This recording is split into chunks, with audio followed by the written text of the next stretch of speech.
Hi, welcome to Hey Parents, Let's Chat. I am Jess Hunt, and I wanted to have a conversation about those first 5 years of life and how important they really are.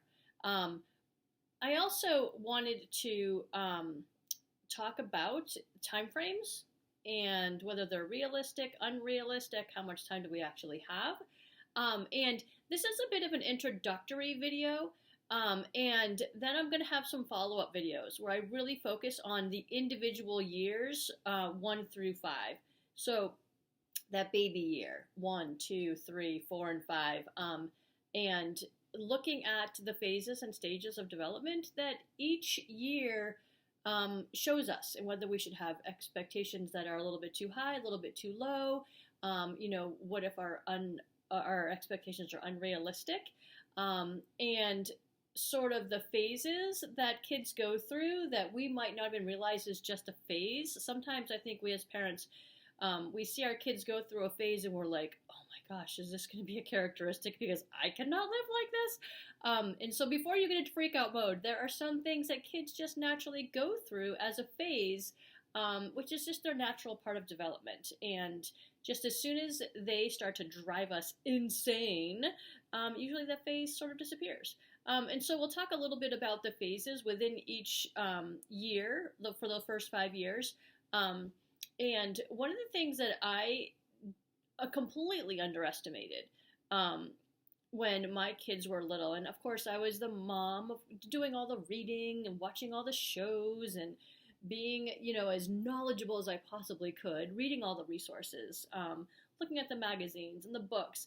And I tried to be as knowledgeable as I possibly could. And I had read that those first 5 years of life are so crucial and so super important. And I was like, why? I can always just fix them when they're 8, right? I mean, I've got until they're 18. Okay, those two things right there, that's where I made my biggest mistakes. First of all, you don't even have till they're 18. I used to think that we did as parents. We have until they're legal adults, right? That's not true, people. You have until they stop listening to you. So for some kids, you might be done parenting when they hit 14 and they enter freshman year of high school. You might be done. So you got to fit it all in. You got to get it done. Because as soon as they hit those teen years and they stop listening to you, you are pretty much done. And I'm not saying that give up. I'm not saying like actually be done. You're going to continue parenting. You're going to continue supporting them. You're going to continue, giving them those teachable moments. You're going to continue parenting, but you are out of opportunity to fix them. They are who they are. They are little adults. There's nothing more that you can really do other than guide them because they are little adults. They are human beings who their character is set. They are still developing. They're still going through phases. There's still a lot of learning right up until the age of 25, as a matter of fact.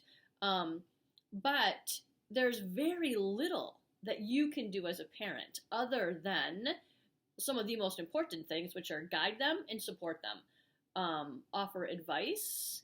You can be giving them messages.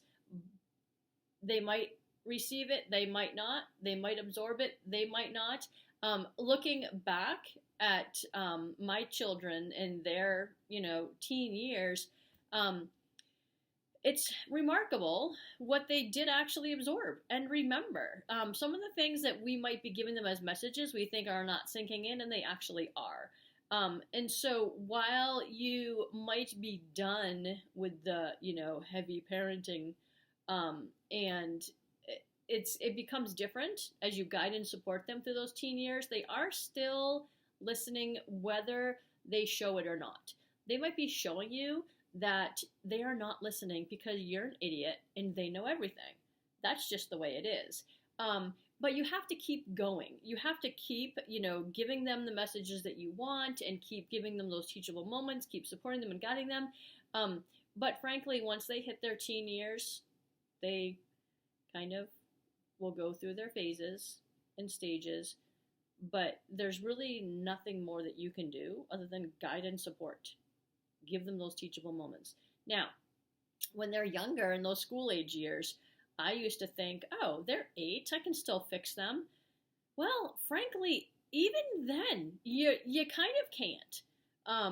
They are who they are, and again, you can guide and support, and you're giving them, consequences when they make bad choices. They're giving them teachable moments. You're having conversations with them. You're supporting them. They might have natural consequences for mistakes they make. You might be giving them consequences by taking a phone away or whatever it is that your family chooses to have for consequences. But they, in all of that is like so super important, but they are who they are. And at 8 and 10, they know the difference between right and wrong. They know the difference between good and bad. And they have choices on whether they make good choices or bad choices. That's just the way it is. And then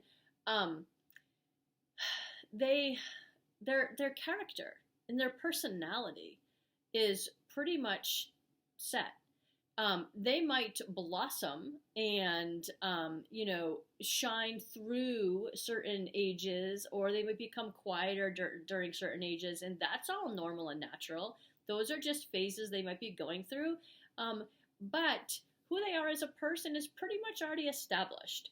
Whether they're creative, artistic, musical, you're learning about all of these things as they go. You are already knowing as a parent what kind of kid you have, though, whether they are independent or stubborn, very strong-willed, or very quiet.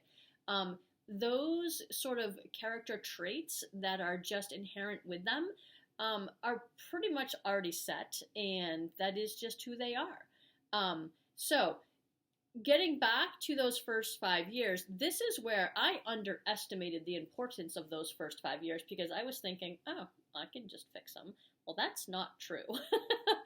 And you can guide them, and you can sort of if there are certain things that they're doing, like whether they're super manipulative or super bossy, you can certainly encourage them by guiding them to perhaps tone some of those characteristics down if they are in a very dominant, bossy way, rather than, just your polite leadership way.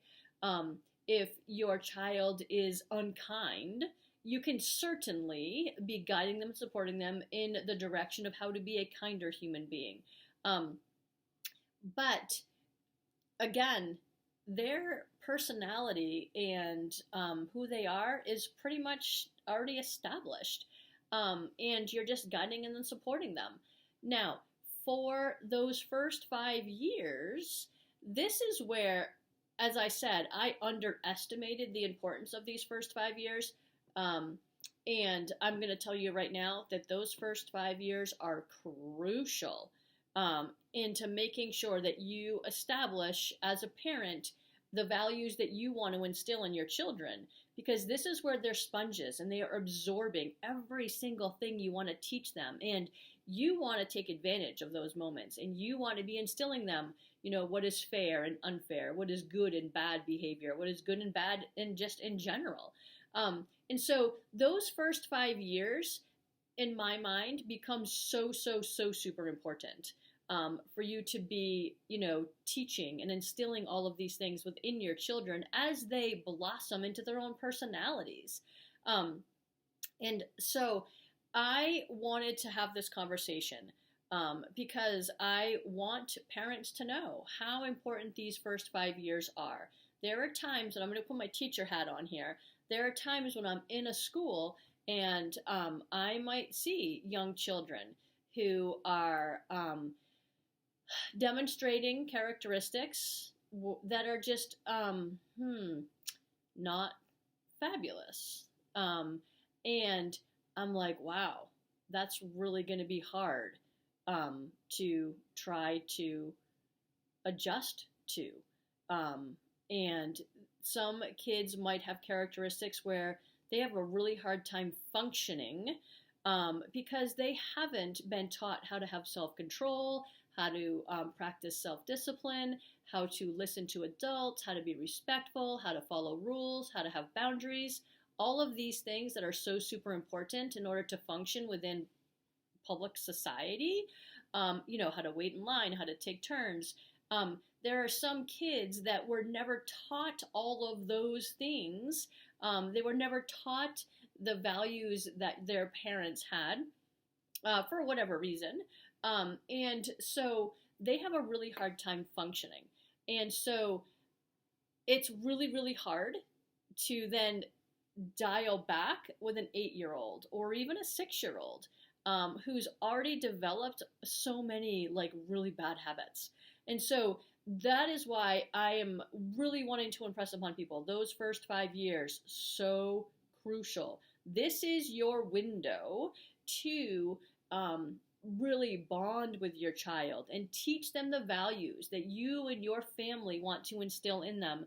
And regardless of your family lifestyle and how you guys choose to live, stay-at-home mom, working mom, single mom, married mom, however your family dynamic is, that doesn't matter. What does matter is that you're making really purposeful decisions with intentions to teach your child certain things. So my husband and I wanted to stay home. And for this very reason, I wanted to be the sole influence, my husband and I, on how our children were brought up. I didn't want to have to rely on a caregiver and defer to their style of discipline. And so I chose to stay home for this very reason. I wanted to instill the values that were super important to my husband and I. I wanted to be the one that was disciplining them and making sure they understood our impression of right and wrong, good and bad, and all of those things.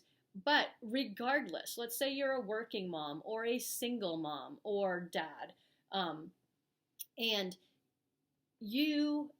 I am going to say this, if you are searching for a caregiver, find one that matches with your style of parenting, with your values. In that way, you can have open communication with that person. You are working as a team, and you are working together to raise a decent human being before they hit kindergarten.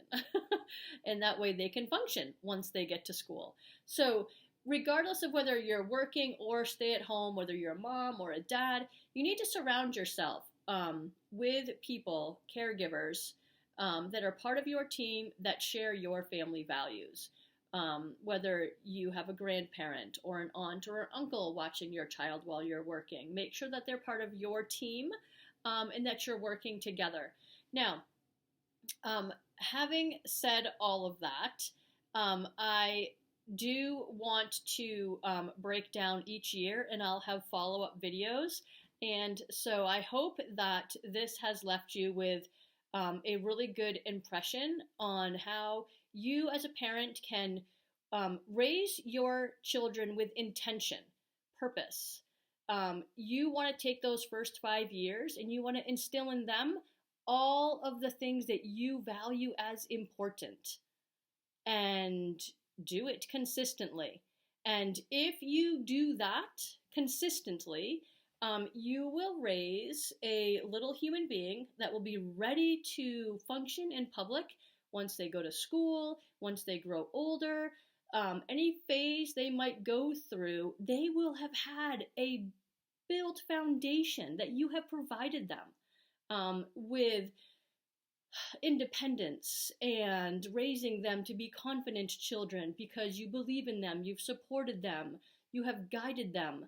You've provided them opportunities to explore and feel comfortable and confident within their surroundings. And all of those things provide a really good foundation for them to be strong, independent little human beings that will survive any phase and stage they go through once they become 8 and 9-year-olds and then into their teen years. And then you as a parent who are guiding and supporting them through that journey. It's not always going to be easy, but again, you have that really strong foundation to fall back on, and that is gold. And again, that happens during those first 5 years. So, I hope this is helpful. And I'm just giving you a realistic portrayal based on experience, based on what I see. I would love to hear your comments and experiences. Chat in the chat boxes. If you have found value in this video or any of the other videos coming up, looking at each year individually, go ahead and hit subscribe, hit like, share, follow, all of those things.